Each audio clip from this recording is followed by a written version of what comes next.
May panibagong bagyo na naman na namataan sa labas ng ating Philippine Area of Responsibility. Ito ay tropical depression na namataan sa layong 2,965 km silangan ng southeastern Mindanao. Taglay nito ang maximum sustained wind na 45 km bawat oras at may pagbuksong umaabot sa 55 km bawat oras at mabagal na kumikilos pa northwestward o pahilagang kanluran.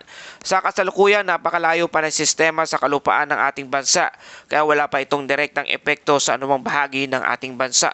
Gayunpaman, patuloy itong binabantayan ng mga weather agencies dahil anumang pagbabago sa kondisyon ng karagatan at atmosphere ay maaari makaapekto sa magiging lakas at direksyon ng sistema sa mga susunod na araw. Kung sakali mang magtuloy-tuloy ito, pumasok sa ating Philippine Area of Responsibility, ito'y tatawagin ng bagyong Quiapo, ang ikalabing bagyo sa taong 2026 at ika-4 na bagyo naman ngayong buwan ng July.